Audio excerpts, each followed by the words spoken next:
Atos 2. Chegando o dia de Pentecoste, estavam todos reunidos num só lugar. De repente, veio do céu um som, como de um vento muito forte, e encheu toda a casa na qual estavam assentados. E viram o que parecia línguas de fogo, que se separaram e pousaram sobre cada um deles.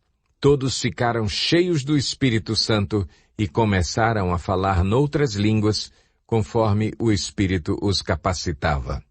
Havia em Jerusalém judeus, tementes a Deus, vindos de todas as nações do mundo. Ouvindo-se o som, ajuntou-se uma multidão que ficou perplexa, pois cada um os ouvia falar em sua própria língua. Atônitos e maravilhados, eles perguntavam: acaso não são galileus todos estes homens que estão falando? Então, como os ouvimos, cada um de nós, em nossa própria língua materna?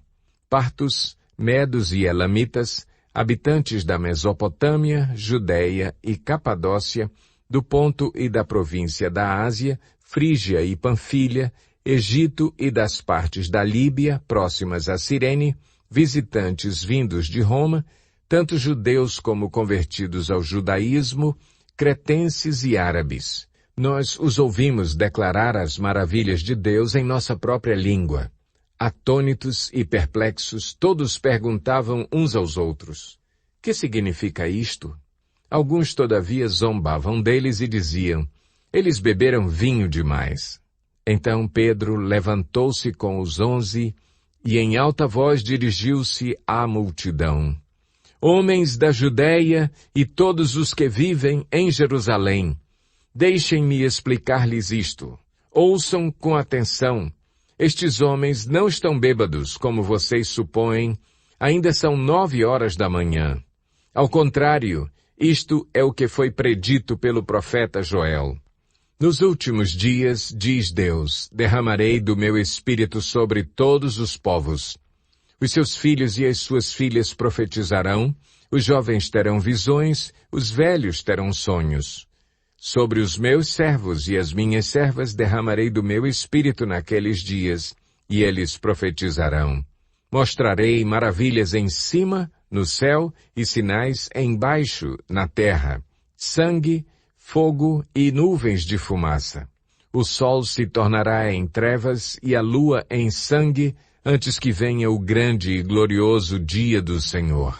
E todo aquele que invocar o nome do Senhor será salvo. Israelitas, ouçam estas palavras.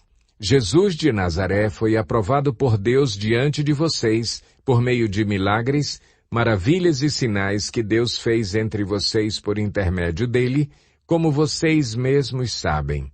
Este homem lhes foi entregue por propósito determinado e pré-conhecimento de Deus, e vocês, com a ajuda de homens perversos, o mataram, pregando-o na cruz. Mas Deus o ressuscitou dos mortos, rompendo os laços da morte, porque era impossível que a morte o retivesse.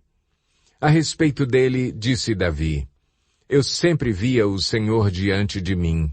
Porque ele está à minha direita, não serei abalado.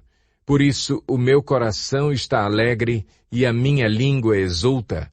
O meu corpo também repousará em esperança. Porque tu não me abandonarás no sepulcro, nem permitirás que o teu santo sofra decomposição.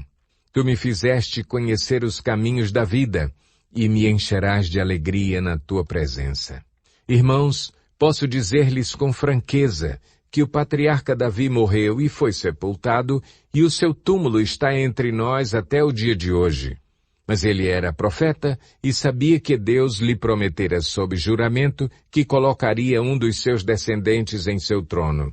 Prevendo isso, falou da ressurreição do Cristo, que não foi abandonado no sepulcro e cujo corpo não sofreu decomposição. Deus ressuscitou este Jesus, e todos nós somos testemunhas desse fato. Exaltado à direita de Deus, ele recebeu do Pai o Espírito Santo prometido e derramou o que vocês agora veem e ouvem. Pois Davi não subiu aos céus, mas ele mesmo declarou: o Senhor disse ao meu Senhor: senta-te à minha direita, até que eu ponha os teus inimigos como estrado para os teus pés. Portanto, que todo Israel fique certo disto.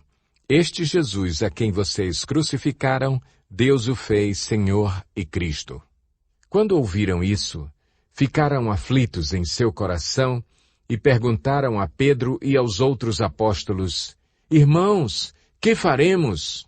Pedro respondeu: Arrependam-se e cada um de vocês seja batizado em nome de Jesus Cristo para perdão dos seus pecados e receberão o dom do Espírito Santo.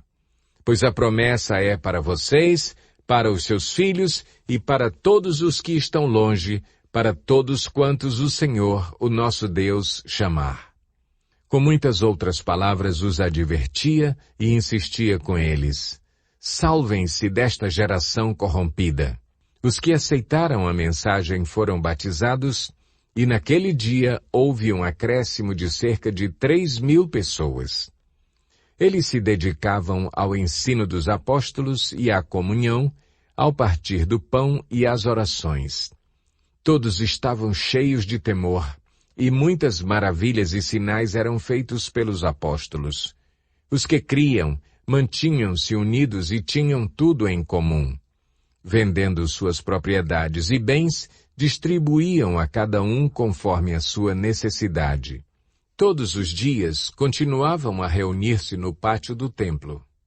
Partiam o pão em suas casas e juntos participavam das refeições com alegria e sinceridade de coração, louvando a Deus e tendo a simpatia de todo o povo, e o Senhor lhes acrescentava diariamente os que iam sendo salvos.